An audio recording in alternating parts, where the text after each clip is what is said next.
mensaje para el día de hoy, la doctrina de la justificación por la fe, afirmada e ilustrada.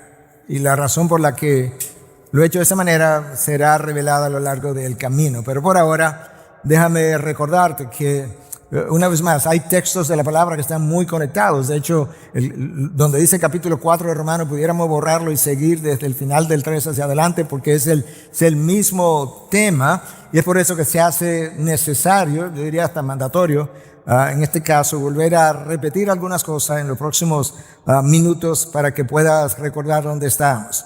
Pero expusimos a Romanos 3 del versículo 21 al 26 y dijimos que ese texto sigue representando la cumbre, el clímax de la historia redentora. Dijimos incluso que si tú no entiendes ese pasaje por lo que está ahí dicho y explicado, que se hace imposible, no difícil, imposible entender el resto de lo que la Biblia tiene que decir con relación a nuestra redención. Y por eso es que este pasaje ha sido considerado como el eje sobre el cual gira toda la carta de Romanos y de hecho gira toda la Biblia. Y lo que el texto explica es la doctrina de la justificación por la fe, una doctrina cardinal de la iglesia. Y en esencia lo que esta doctrina postula es que tus obras no contribuyen para nada a lo que es tu salvación. Nuestra condición moral tiñe nuestro obrar de tal manera que es imposible que mis obras puedan contribuir a mi salvación. Número 2, que Jesucristo se encarnó y cumplió la ley a cabalidad, y esas obras de Cristo sí me salvan. De manera que en último caso tú eres salvo por obras, pero no las tuyas, las obras de Cristo, su vida, su muerte, su resurrección. Eso eventualmente es lo que logra que el pecador pueda ser salvado. Que una vez, en un momento dado de tu vida, tú sientes esa convicción de pecado, la necesidad de pedir perdón, de ser perdonado, tú ahora entendiendo que Cristo derramó sangre en la cruz para el perdón de esos pecados, tú puedes ir a aproximarte a la cruz o al trono de la gracia, pedir perdón, y que en ese momento entonces lo que Cristo compró en la cruz es aplicado a tu vida, y en esencia la sangre que Él derramó, explicamos el domingo pasado, aplacó la ira de Dios, y a eso llamamos propiciación, que está en el texto anterior, y que con esa sangre Cristo pagó la pena para sacarte de la esclavitud y dejarte en libertad, y a eso llamamos redención, que también explicamos en el texto anterior. Entendido todo eso, el pecador puede ahora entonces reconocer algo que Cristo siempre ha sido, y es Señor y Salvador, y entregarle su vida. Todo eso está recogido en una frase: la salvación es por fe solamente. Sola fide fue la frase en latín que los reformadores popularizaron. Esa doctrina, Lutero la consideró como el principio a través del cual o por medio del cual o sobre el cual la iglesia o se levanta o se cae. De hecho, Lutero opinó que si la iglesia niega la salvación por fe solamente, la iglesia niega toda la fe cristiana, convirtiendo el sacrificio de Cristo en algo completamente como inservible.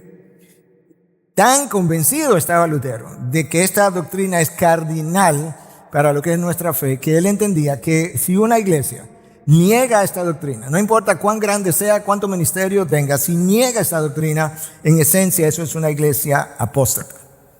Y esta doctrina fue considerada como la causa instrumental de la Reforma Protestante. Míralo de otra manera, el instrumento, la palanca que sacó a la iglesia de su inercia y la movió hacia una reforma y la llegó a expandir. La causa instrumental, para diferenciarla de sola escritura, que fue la causa material, lo que materializó eventualmente toda la reforma, es que la escritura es la última autoridad en materia de fe y práctica. Lo que Pablo va a hacer ahora, ya Pablo explica todo eso en Romanos 3, 21 al 26, y ahora él va a afirmar lo que ya él ha expuesto y luego lo va a ilustrar. Y a la hora de ilustrarlo, él va a tomar dos personajes vitales del Antiguo Testamento, el mayor patriarca Abraham y el mayor rey David, o el más famoso. Y con esos dos personajes, él va a ilustrar esta doctrina de la salvación o justificación por la fe. Habiendo dicho todo eso, entonces, quiero invitarte a que leas conmigo de Romanos 3, 27 al 31. Nos paramos, exponemos, explicamos, aplicamos y luego nos movemos al capítulo 4. 27, versículo 27. ¿Dónde está pues la jactancia? Pablo ha terminado diciendo que el hombre es salvo solamente por la fe y que Dios es justo y es el que justifica a esos hombres que son salvos por la fe. Con eso él comienza diciendo, ¿dónde está pues la jactancia? Queda excluida. ¿Por cuál ley? ¿La ley de las obras? No, sino por la ley de la fe. Porque concluimos, esta es su conclusión, que el hombre es justificado por la fe aparte de las obras de la ley. ¿O es Dios el Dios de los judíos solamente? ¿No es también el Dios de los gentiles? Sí, también de los gentiles. Porque en verdad Dios es uno, el cual justificará en virtud de la fe a los circuncisos y por medio de la fe a los incircuncisos. ¿Anulamos entonces la ley por medio de la fe? De ningún modo. Al contrario, confirmamos la ley.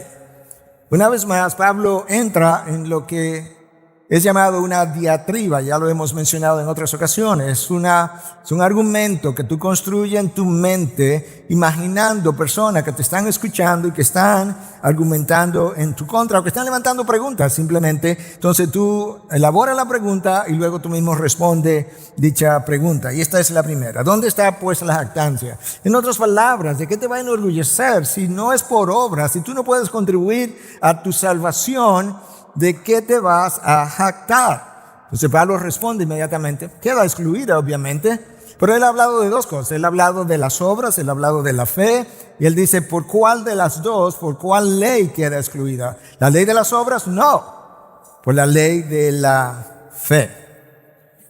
Cuando Pablo habla de qué te jactas, es que él estaba consciente no solamente de la jactancia del judío, de la jactancia del ser humano cuando él contribuye a algo que él logra adquirir. Pablo sabe que el tendón de Aquiles del ser humano, o el tendón de Aquiles de la criatura, porque le pasó lo mismo a Lucifer, es el orgullo, la autodependencia, la autosuficiencia, el querer ser independiente de alguna manera del Creador. Y Pablo lo sabe, no solamente porque él conoce el judaísmo y conocía a sus ciudadanos, es que Pablo estuvo ahí. Pablo sabe cómo él se enorgullecía y de hecho escribió sobre eso. Antes de venir a Cristo, le escribe a los filipenses acerca de su experiencia como judío y les dice que, en Filipenses 3, les dice que en un momento dado, él se consideró de esta manera. En cuanto a la justicia de la ley, yo era irreprensible. Filipenses 3:6. ¿Te imaginas? En un momento dado Pablo pensó, tú me puedes examinar, hacer un escrutinio de las obras de la ley y yo soy irreprensible. ¡Wow! Los judíos se enorgullecían de su trasfondo religioso. Y Pablo, conociendo eso, lo ilustró con su propia vida. Filipenses 3:5 dice, yo fui circuncidado a los 8 días de nacer, del linaje de Israel, de la tribu de Benjamín, hebreo de hebreos. Yo no tengo sangre mezclada por ningún sitio. Soy un hebreo de hebreo. Aquí diríamos de pura cepa. Ese era el orgullo de Pablo antes de su conversión. Y tú sabes que nosotros leemos eso acerca de Pablo y pensamos como que eso no tiene aplicación para nosotros hoy, pero créeme que en múltiples ocasiones, en diferentes naciones, yo he escuchado personas jactarse, esa no es la palabra que usan, pero jactarse de su trasfondo religioso. Y puede ir algo como esto. No, yo fui bautizado desde jovencito, a mí me salieron los dientes en el evangelio. Mis padres eran bautistas o presbiterianos. Tú conoces al pastor fulano, un hombre famoso. Yo era de esa iglesia. Yo tenía ahí 20 años en esa iglesia, escuchando, tú sabes lo que es el pastor fulano, escuchando sus enseñanzas. Y quizás no decimos hoy hebreo de hebreo, pero decimos, mira, mis abuelos eran reformados, mis padres eran reformados, yo soy reformado, reformado de reformado. Los judíos se enorgullecían incluso de que ellos no solamente que odiaban a los gentiles, es que si los gentiles de alguna manera trataban de debilitar el judaísmo, lo perseguían. Y por eso es que Pablo dice en Filipenses 3:6 otra vez que él, en cuanto al celo, él era perseguidor de la iglesia. Quizás hoy alguno dice, mira, yo soy un apologista de la fe. Mira, yo no tengo pelo en la lengua. Al pentecostal le digo las cosas como son. Al católico por igual y al bautista por igual. Quizás tenemos ese orgullo y lamentablemente ese es el talón de Aquiles de la criatura. Yo creo que una de las personas que mejor nos ha hablado acerca de lo que es ese orgullo para nosotros los seres humanos es C.S. Lewis en su libro Mere Christianity o Mero Cristianismo. Cristianismo básico, lo más básico del cristianismo. En ese libro, acerca de lo más básico del cristianismo, escucha a Lewis hablar de este orgullo, de que Pablo está tratando de decirle a los judíos, ¿de qué te jactas? Dice Lewis, hay un vicio del que nadie en el mundo está libre. Wow, nadie en el mundo. Un vicio que todos desprecian cuando lo ven en los demás. Sorprendentemente, muy pocas personas admiten ser culpables de este vicio. Además, los no cristianos rara vez muestran misericordia hacia este vicio cuando lo ven en los demás. Yo diría los cristianos tampoco. Este vicio se llama soberbia, presunción, y lo opuesto, según la moral cristiana, se llama humildad. Según las enseñanzas cristianas, dice Lewis, el vicio supremo, el mal más grande es la soberbia, el orgullo. Otros vicios como la falta de castidad, la ira, la codicia, la embriaguez y otros similares son relativamente menores en comparación. Entonces esto es como una diatriba ahora de C.S. Lewis. ¿Te parece una exageración? Esa es su pregunta, anticipando, verá, el argumento contrario. Y esta es su respuesta. Tómate un momento para pensar. Mencioné antes que cuanto más orgullo posee una persona, más le molesta el orgullo en los demás. Mientras más orgullo tiene una persona, más ve, más se molesta, más habla, más condena el orgullo en otros. Yo sé que soy así, no por Lewis, ni siquiera en mi propia vida. De hecho, si quieres medir tu nivel de orgullo, pregúntate, ¿cuánto me molesta que los demás me ignoren, me menosprecien, me interrumpan, me traten como inferior? La verdad es que el orgullo de cada persona compite con el orgullo de los otros. ¡Wow! El orgullo de nosotros compite con el orgullo de los otros, porque cuando tú comienzas a verlo y comienzas a oírlo, inmediatamente tu carne comienza a sentir, mira que se cree superior, pero ¿superior a quién? A mí, por eso estoy molesto. Luis sabía de qué estaba hablando. Pero volviendo al texto de la salvación, simplemente para que podamos ver que Pablo está detrás del tendón de Aquiles y no hay nada peor que cuando tú combinas el orgullo con la religiosidad.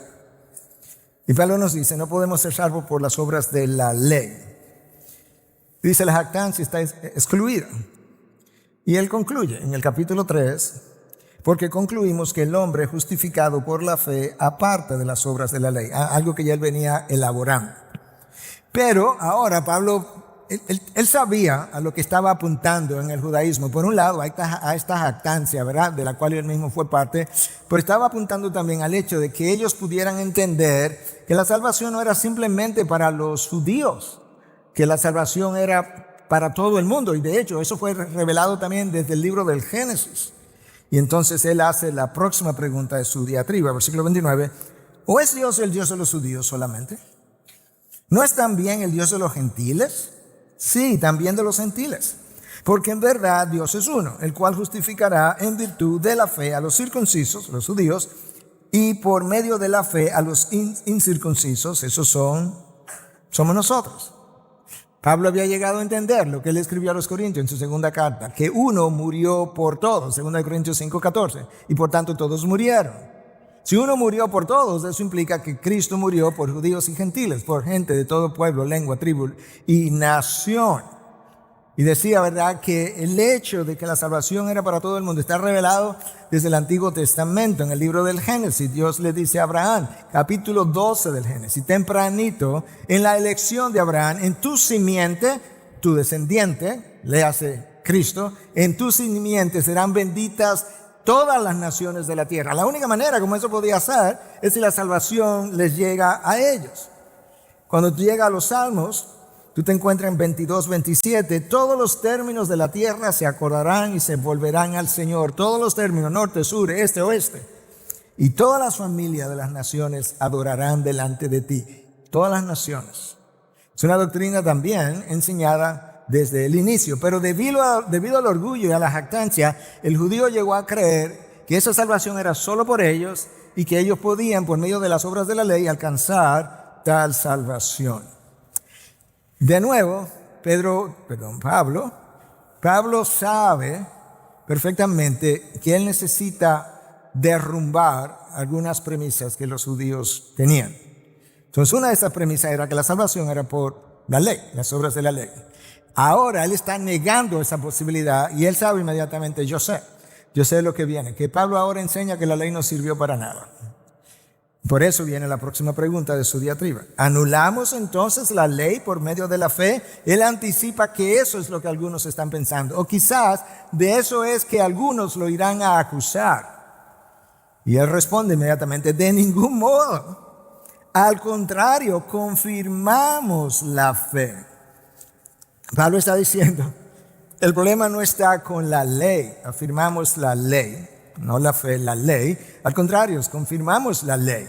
Pablo está diciendo, yo sé que ustedes piensan que yo estoy en contra de la ley. No, yo estoy en contra de cómo ustedes entienden la ley. Porque la ley no es para salvación. Y Juan Calvino, meditando, reflexionando sobre esto, enseñó, y yo creo que nos ayuda mucho a verlo de esa manera, que la ley tuvo 3 usos. El primer uso de la ley fue servirnos de espejo. De 2 maneras. Es un espejo que refleja el carácter santo de Dios, moralmente perfecto, sin falla, sin defecto. Pero ese mismo espejo a mí me sirve para ver mi pecaminosidad en ese espejo. Entonces ahora yo sé la diferencia entre el creador y la criatura viéndome en el mismo espejo. Pero cuando esa criatura trata de llevar a cabo las obras de la ley, se siente que no puede hacerlo. O descubre, si no lo siente inicialmente, que no puede hacerlo. Y esto es lo que Agustín dijo con relación a este primer uso de la ley. La ley ordena para que nosotros, después de intentar hacer lo que está ordenado, la ley me manda algo y luego nosotros intentamos cumplirlo. Y sintiendo así nuestra debilidad ante la ley, aprendamos a implorar el auxilio de la gracia. Lo que Agustín estaba tratando de decir es que el primer uso de la ley es que una vez tú ves el reflejo del carácter perfecto de Dios y tu imposibilidad de cumplir la ley, que entonces tú salgas corriendo para donde Cristo a pedir auxilio. De eso que Agustín estaba hablando. Segundo uso de la ley, por eso que Pablo la está afirmando. La ley sirve para restringir las acciones pecaminosas de los hombres, al experimentar cierto temor de ser castigado. Y decía Calvino que eso era especialmente importante para personas que le tenían sin cuidado vivir con cierta restricción moral en su vida. Entonces la ley nos restringe y nos ayuda, porque la ley nos advierte que la transgresión tiene consecuencias. Entonces me sirve de freno, segundo uso de la ley. Y ahora el tercer uso de la ley, revelar lo que agrada a Dios. Nos instruye, cito, y nos enseña a progresar diariamente en hacer la voluntad de Dios mediante exhortación a la obediencia. La ley nos instruye, debes honrar padre y madre, debes ser fiel a tu esposo, a tu esposa, no cometerás adulterio. Eso es una enseñanza. Si la obedezco, entonces estoy al mismo tiempo, la ley me muestra que cuando obedezco estos mandamientos, eso agrada a Dios. No robarás, eso agrada a Dios, y así sucesivamente. Ese fue el tercer uso de la ley. De manera que Pablo estaba consciente, quizás no le llamó primer, segundo, tercer uso de la ley, pero estaba consciente del uso de la ley. Dice, no, yo confirmo la ley, pero niego la salvación por medio de la ley. Y esa doctrina a la que Pablo está aludiendo, la justificación por la fe, como mencioné, está mencionada desde el libro del Génesis. Y Pablo, como sabio al fin, Pablo elige 2 personajes que ya había mencionado. Eligió el mayor de los patriarcas y el más famoso de los reyes. Y con esos 2 personajes él pretende ahora ilustrar. Él ya afirmó la doctrina de la justificación por la fe. Ahora él va a ilustrar la doctrina. Entonces en el capítulo 4, esto es como comienza. Vamos a leer del 1 al 3. ¿Qué diremos entonces? ¿Qué halló Abraham nuestro padre según la carne? ¿Qué halló Abraham según la carne? Porque si Abraham fue justificado por las obras, tiene de qué jactarse, pero no para con Dios. Porque, ¿qué dice la Escritura? Y creyó Abraham a Dios y le fue contado por justicia. Nos paramos ahí por un momento.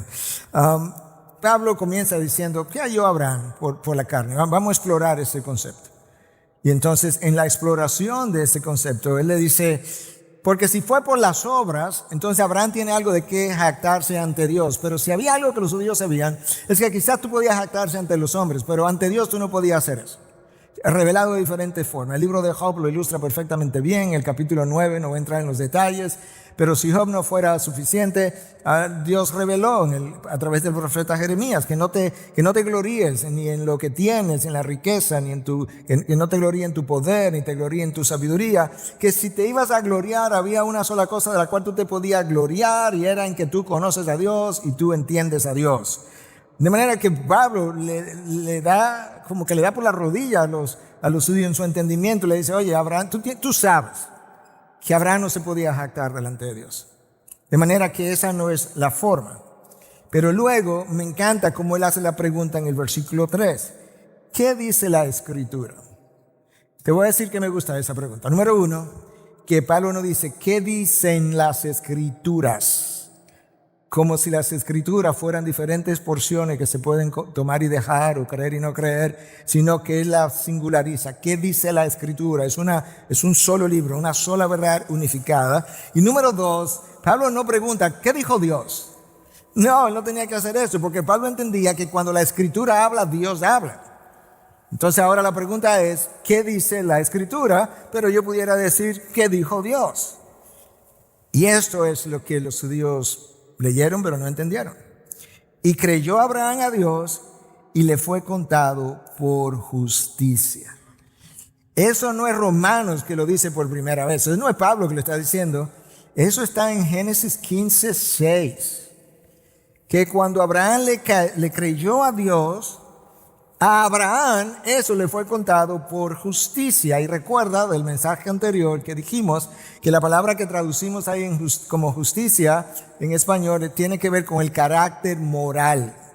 Por eso es que las traducciones en inglés hablan de righteousness, de la persona, el carácter moral, el justo, pudiéramos decir. Entonces cuando Abraham le creyó a Dios, él fue contado como justo. Ahí está la doctrina de la justificación por la fe revelada. No fueron las obras de Abraham, no, fue la fe depositada por Abraham en la persona de Dios.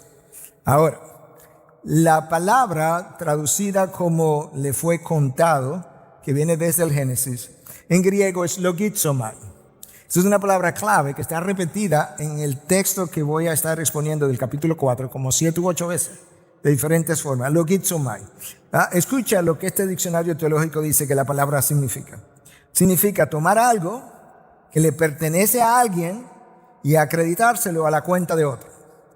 Entonces, cuando Abraham creyó, Dios tomó algo que le pertenecía a su cuenta y se lo contó a cuenta de Abraham.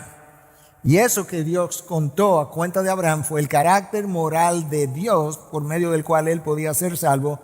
Se lo contó como si fuera de Abraham, de tal manera que ahora él podía declarar a Abraham justo sin serlo. Esa es la palabra, logizomai. La fe de Abraham depositada en Dios fue reconocida. Y Dios le otorgó algo que no le pertenecía a Abraham, pero sí le pertenecía a él, y fue declarado entonces justo. Ahora, en la cruz ocurrió algo distinto y luego ocurrió algo parecido. ¿Qué fue lo distinto? Recuerda, Dios le otorgó a Abraham algo que no era de Abraham, pero que era de Dios.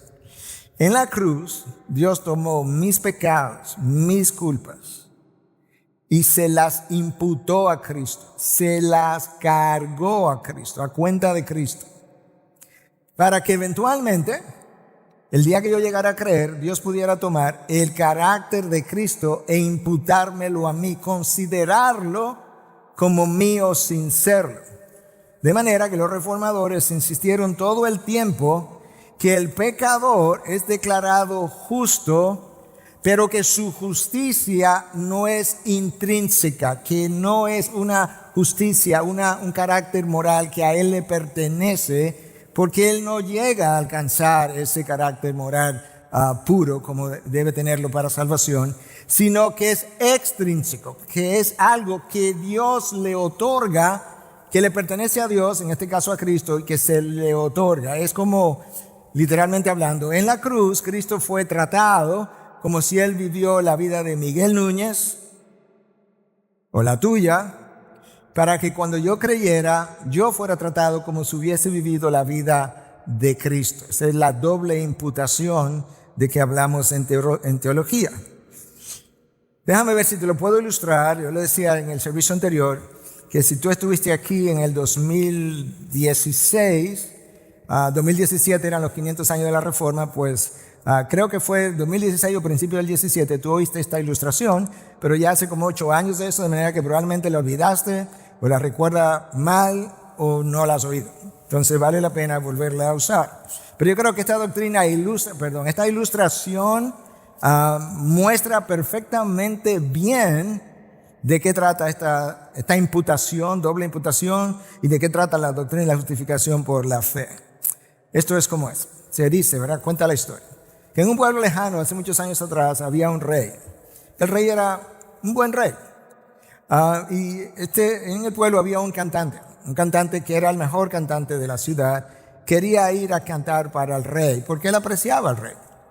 Y entonces él fue, en una ocasión, hacia el castillo, pero no lo recibieron. Él estuvo decepcionado, pero vio cómo estaba vestido y dijo, bueno, yo sé que yo vine como yo he visto usualmente. Yo necesito estar vestido de la realeza, porque es para el rey que voy a cantar. Y por tanto él decidió que iba a trabajar arduamente, iba a acumular todo el dinero que pudiera acumular, de manera que él pudiera comprarse ropas de la realeza y pudiera comprarse un caballo blanco típico de la realeza, y que él iba a montarse en su caballo y un día posterior, ¿verdad?, él iba a llegar al castillo. Yo estaba seguro que con esa ropa lo recibirían. Él ha trabajado duro para esto, ha obrado duro. Él emprende el camino hacia el castillo habiéndose comprado lo que mencioné y no tenía ya más dinero. Pero en el camino el caballo tropieza y ambos se caen y ambos se enlodan. La ropa se rompe, la ropa queda sucia y el caballo ahora está un tanto herido y sucio. Y él se mira el caballo y dice, si no me recibieron antes con ropa limpia, mucho menos ahora. Y él se va caminando con cabeza abajo y está llorando. Pero en el camino se encontró con el hijo del rey, el príncipe. Y el hijo del rey, que era también de buen corazón, le dice, joven, ¿qué te pasa? Y él le cuenta toda su historia, y lo decepcionado que está, y lo triste de que no va a poder llegar a la presencia del rey. Y el príncipe le dice, mira, hagamos algo. Tomó su capa, se la quitó, se la puso encima, se la cerró y le dijo, mira, esta es mi capa. Ahora ya no está sucio, ahora luce completamente limpio. Pero además, los soldados de mi padre conocen que esta capa es única y la conocen desde lejos. Cuando ellos te vean, te van a abrir la puerta del castillo, alguien te va a tomar de la mano y te va a llevar frente al rey y tú podrás cantar frente a él. Bueno, él se pone su capa, se presenta, desde lejos reconocieron que venía alguien a quien el príncipe le había dado la capa, le abrieron las puertas, alguien lo tomó de la mano, lo llevó frente al rey, ahí él cantó. Y eso es exactamente, el rey lo recibió no porque él estaba limpio, sino porque alguien que era su hijo había cubierto su sucio, y de esa misma manera el Hijo de Dios cubre al pecador su iniquidad, su pecado, su inmoralidad, y ahora él se presenta delante del rey, delante de Dios, y Dios ve la santidad del Hijo otorgada al pecador. Esa es la doctrina de la justificación por la fe. Tú crees en el Hijo te otorga su santidad. Así ocurre con nuestra salvación. Ahora, ¿es eso lo que ocurre? ¿Le otorga a Cristo su santidad a todo el mundo que levanta la mano y pasa adelante en una profesión de fe? Yo quisiera creer que sí, pero no ocurre así, lamentablemente. No porque Dios no quiera, sino porque el ser humano no necesariamente responde como debiera cuando escucha las invitaciones a salvación. Yo menciono esto porque recientemente lo compartí con el equipo de nosotros. Yo quedé como un poco chocado de esta realidad. Una casa publicadora me pidió que endosara un libro sobre el Evangelio. Y le dije, un libro salió en el 2010, yo lo conocía, era parte de mi biblioteca. Yo dije, está bien, es un parrafito, mañana en la mañana yo te lo mando. Abrí el libro y comencé a leer quiénes los habían endosado anteriormente. Y eso es lo que voy descubriendo. Primer pastor de una mega iglesia reconocida en Estados Unidos, cancelado por abuso de poder y malversión de fondos. Segunda persona, cancelado de una iglesia en el estado de Florida por adulterio que él eventualmente confiesa. Una iglesia lo toma, lo contrata 3 a 6 meses después que no debieron haberlo hecho, y entonces ahora allí se descubre un segundo adulterio que él nunca confesó en la primera, cancelado también. El tercero es una persona que dirigía una organización evangélica significativa en Estados Unidos grande, practicaba el tiro al blanco. Un día se fue a practicar tiro al blanco con su amigo, se puso la pistola en la cabeza y se quitó la vida. Van 3. El próximo es un pastor reformado en una iglesia por 20 años, que escribió libros y demás. Un fin de semana anunció que se estaba divorciando de su esposa, al mismo tiempo que estaba renunciando a la fe y sigue fuera de la fe, y se unió a una marcha de LGBT en el mismo fin de semana. Próxima persona, fue presidente de una asociación, denominación grande en Estados Unidos, acusado de adulterio con la esposa de otro pastor, cancelado. Próximo presidente de esa misma denominación, acusado de haber encubierto, y peor aún, de haber intimidado a una joven que habló de que a ella le habían abusado o acosado sexualmente en el seminario, y que él tapó eso y por consiguiente luego salió a la luz. 6 de 10 endosantes de un libro sobre el Evangelio. ¡Wow! Yo no sé quién era o no era cristiano, yo no lo sé, yo no soy Dios. Pero sí lo que quiero decir es que una cosa es hacer una profesión de fe y otra cosa es tener posesión de la fe. Y lo que los reformadores nos enseñaron es que la fe verdadera que salva tiene algunos ingredientes o componentes. Y ellos usaban palabras en latín porque era el lenguaje eclesiástico de la época. El primer ingrediente, notitia, que se refiere a una comprensión intelectual sobre Cristo y su Evangelio. O sea, tú lees esto, tú entendiste mentalmente, un ateo puede entender mentalmente lo que es el Evangelio. O sea que notitia todavía no me salva. Número 2, assensus, que tiene que ver con asentimiento o aprobación intelectual de la verdad. Eso es que yo leo esto y veo que dice Cristo se ofreció como sacrificio por los pecadores. Entendí lo que dice semánticamente, pero también digo, bueno, eso sí, yo entiendo que eso fue lo que se ha dicho por 2000 años. Entonces ya sentí que también entendí que realmente eso ocurrió. Pero como decía uno de los reformadores, que si esas dos cosas son las únicas que yo tengo, todavía no puedo garantizar que soy salvo, porque los demonios tienen esas dos cosas. Los demonios tienen notitia, ellos saben que Cristo es el Salvador del mundo, y ellos, si le preguntaran, ¿es verdad que Cristo es el Salvador del mundo?, dirían, sí, eso es lo que yo he entendido. El tercer elemento es fiducia, que es no un acto del intelecto, sino de la voluntad, que es el depósito de mi confianza en Cristo para la salvación de mi condición, no la salvación de mi matrimonio, aunque eso puede ser parte de lo que viene como bendición de Dios, no para la moralidad de mis hijos, aunque eso puede ser parte de lo que Dios quiera hacer en tu vida, no para la prosperidad de mis negocios, no, es que yo estoy hundido en pecados Y yo necesito salvación, yo necesito perdón, y lo único que me puede perdonar a mí es el sacrificio de Cristo en la cruz, su sangre derramada a mi favor. Y de eso es que Pablo está hablando. Esa es la fe que salva. Ahí yo tengo posesión de la fe, deposité mi confianza. Tú sabes cuando Adán y Eva perdieron la relación con Dios, cuando dejaron de confiar en Dios. Esto no es tan simple como parece. Cuando ellos confiaron en lo que la serpiente les dijo y desconfiaron de lo que Dios les dijo, en ese momento se acabó el juego. Literalmente. Expulsado del jardín. Yo no tengo en mi jardín gente que no crea en mí. Y de esa misma manera, cuando vas a ser incluido en el reino de los cielos, lo que Dios está diciendo es, yo tampoco tengo en mi reino gente que no cree en mi hijo, que murió en la cruz, que derramó su sangre. La única gente que yo voy a tener aquí adentro son gente que ha confiado en mi hijo, porque por eso lo envié.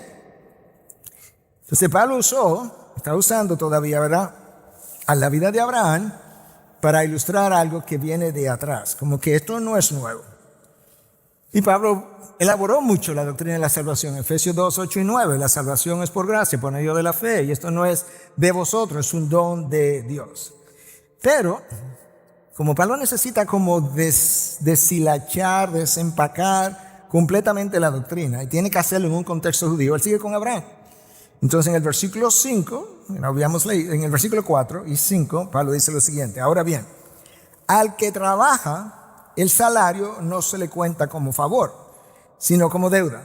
En otras palabras, tú contratas a alguien, se pasa un mes trabajando, haciendo obras en tu casa de todo tipo, y al final él viene a cobrar. Tú no le dices, hey, te voy a dar, no sé, $1,000 por gracias. No, tú le debes un pago, porque él estaba fajado trabajando por un mes entero.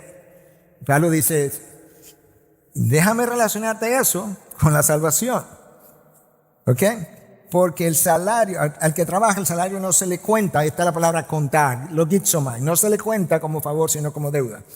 Pero al que no trabaja, no está haciendo obra, pero cree en aquel que justifica al impío, su fe se le cuenta por justicia, logizomai. En otras palabras, esta persona trabajó en tu casa por 30 días, tú le pagaste, bueno, tú le debías eso. Yo voy, no trabajé, voy, te digo, ¿y mi paga? Yo creo en ti, y entonces tú me pagas. Él sí puede decirme ahora, tú puedes decirme, oye, yo te estoy dando esto por gracia, pero tú no has trabajado para esto. Tú no has obrado nada. Tú no te has ganado nada. ¿Tú lo entiendes? Sí. En esencia, eso es lo que Pablo está tratando de hacer con ellos. Decirle, pero al que no trabaja, pero cree en aquel, con A mayúscula, que justifica al impío, su fe se le cuenta por justicia. Ahora, ahí estamos como bastante, pienso yo, que estamos como bastante claros acerca de cómo es esta doctrina. Ahora, Pablo hace algo con David que tú no esperarías. Porque la manera como él usa a David ahora no es para ilustrar la salvación por gracia, por medio de la fe, sino para ilustrar que el que ya ha creído, cuando él peca, cuando él transgrede la ley de Dios, él no tiene un camino diferente que no sea por gracia, por medio de la fe, de la confianza en el Salvador y perdonador de tus pecados. Lo puedes ver, Abraham lo uso para ilustrarte cómo entra el que está afuera. Pero a David ahora lo voy a usar para que entienda cómo opera en el que está adentro. Entonces escucha ahora, versículo 6, como también David habla de la bendición que viene sobre el hombre a quien Dios atribuye justicia aparte de las obras. David es un hombre conforme al corazón de Dios. Él no está hablando como incrédulo, él está hablando como creyente. Y lo que Pablo va a hacer ahora, yo diría magistralmente, es usar palabras de David después de un hecho en particular para decirnos, hey, esto sigue siendo por gracia aún después de haber creído. Escucha ahora. Es el versículo 6 que te leí. Versículo 7. Bienaventurados aquellos cuyas iniquidades han sido perdonadas y cuyos pecados han sido cubiertos. Perdonadas, cubiertos. Bienaventurado el hombre cuyo pecado el Señor no tomará en cuenta. Vamos a llegar ahí. Pero David escribió esto, ¿sabe cuándo? Esto es parte del Salmo 32. El Salmo 32 es un salmo que David compone después de su adulterio con Betsabé. David está escribiendo como creyente que ha transgredido la ley de Dios, y él comienza en el Salmo 32 diciendo: bienaventurado aquellos cuyas iniquidades han sido perdonadas, cuyos pecados han sido cubiertos. Bienaventurado el hombre cuyo pecado el Señor no tomará en cuenta. Pero en el versículo 6 anteriormente, David dice que es una bendición para el hombre a quien Dios atribuye justicia aparte de las obras.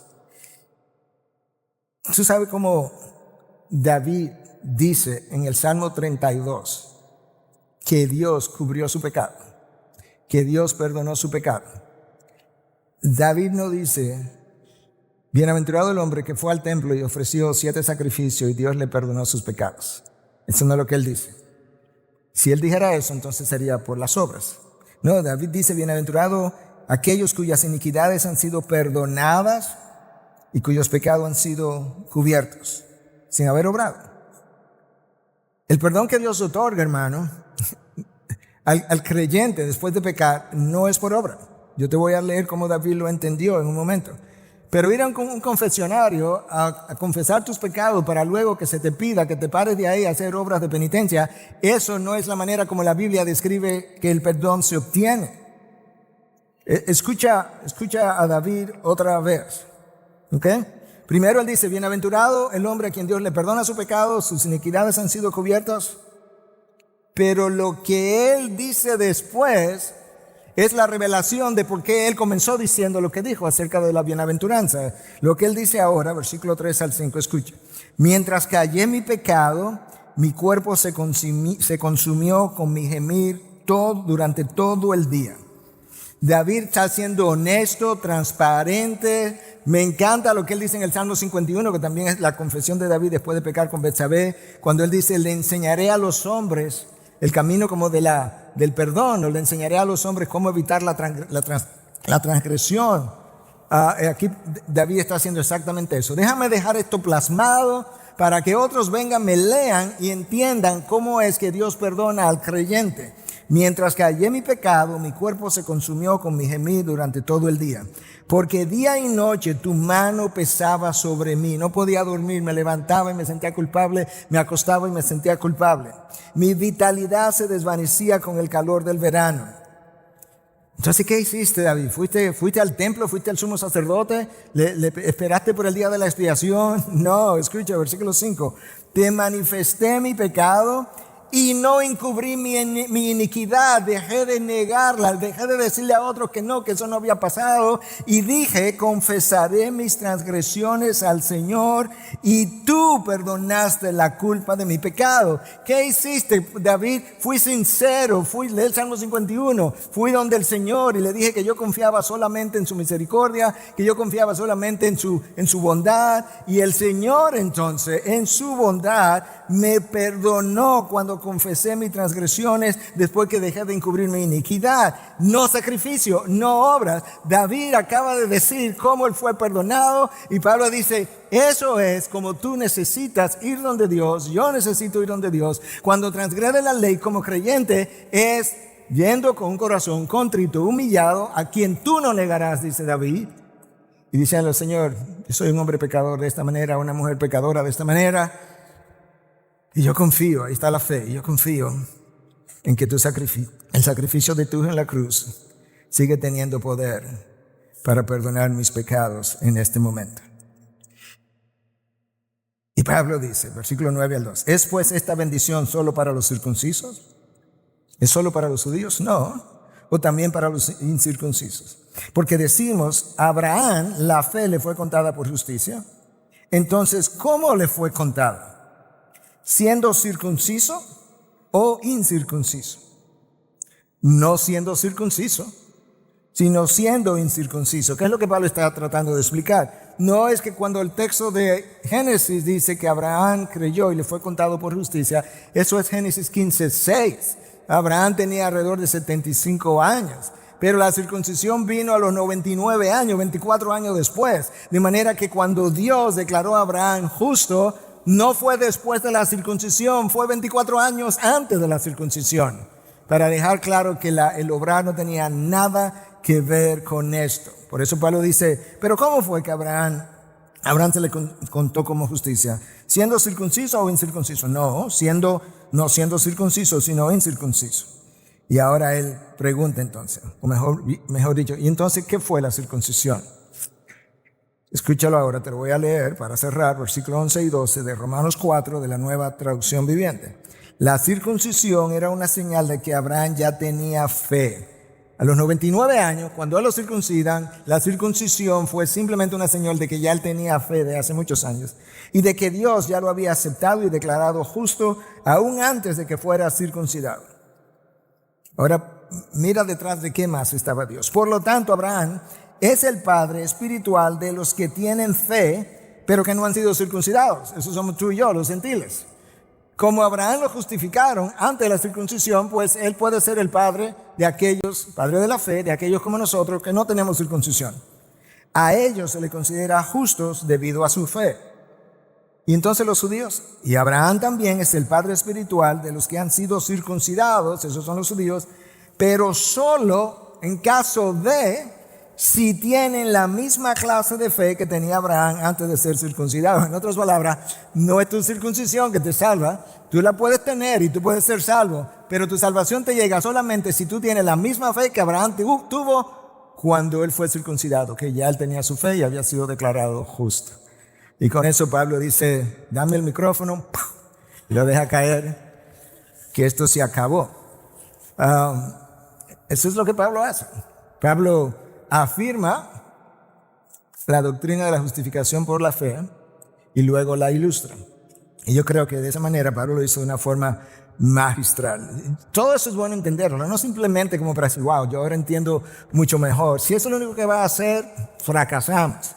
Es porque se supone que el entendimiento de algo tan rico como eso, como lo que Dios hizo por ti en tu peor condición, por gracia, simplemente con depositar la fe y que Cristo estuviera dispuesto también a cargar con tu culpa, con tu pecado, debiera ser la mayor motivación para tú dedicar el resto de tu vida a vivir una vida de piedad y de santidad. Eso debiera ser la mayor razón para tú querer exaltar la cruz, tú querer exponer el Evangelio, tú querer reflejar el Evangelio, vestirte del Evangelio de manera que el Evangelio llegue a ser tu piel y no un uniforme que te pones y te quitas. Esa es la motivación. Por eso que Pablo podría decir, para mí el vivir es Cristo y el morir es ganancia, porque el amor de Cristo me apremia estando convencido de esto, que uno murió por todos y por tanto todos murieron. Ya Cristo me ha pegado contra la espada, la pared no me deja ninguna otra opción que no sea vivir para Él, para el resto de mi vida, ya sea por vida o por muerte. Lo que quiero es glorificarlo a Él, ya sea que me vaya o me quede. Esa es mi meta, hermanos. Como decía alguien, el fracaso es tener éxito en lo que no tiene importancia. Déjame decir eso otra vez. El fracaso es tener éxito en lo que Cristo no otorga ninguna importancia. Por eso la palabra de Dios nos dice que pongamos los ojos no solamente en Jesús, pero en el mundo venidero. Que tenga la mente, los ojos en Jesús, la mente en el mundo venidero, que te olvide de este mundo pasajero. Este es el mundo que nos da jactancia, que nos da reconocimiento, nos da aplauso, nos da aprobación. Pablo dice, yo estuve ahí, yo sé lo que es eso. Y nada de eso tiene ningún valor. De manera que, hermanos, corre, pero corre bien. Corre la carrera de la fe. Dale gracias a Dios todos los días que tú eras culpable y te declaró no culpable, que tu maldad fue lavada. Y lavada no con agua, fue lavada con sangre, y no con sangre de corderos y machos cabríos, fue lavada con la sangre del unigénito de Dios, el creador y redentor de toda la humanidad. ¿Te imaginas? Padre, gracias. Padre, ciertamente amor así no se puede concebir ni describir. Lo único que se puede hacer es experimentar cuando tú lo das a nosotros. Gracia de esa magnitud es indescriptible. Nosotros no sabemos lo que es eso, Dios. Señor, tener tu uniforme de santidad cubriendo pecados horrorosos. Eso solamente lo puede hacer tu misericordia, Dios. Señor, y que tú te atrevas, por así decirlo, a poner un manto blanco, santo, sobre mis vestiduras sucias de pecado. Es más de lo que mi mente puede digerir. Señor, pero gracias. Ayúdame a vivir a la altura de mi llamado. Tu llamado es alto. No puedo vivir por debajo de él porque lo deshonro. Permíteme vivir una vida digna del llamado que me has hecho. En Cristo Jesús te lo pedimos. Amén. Amén.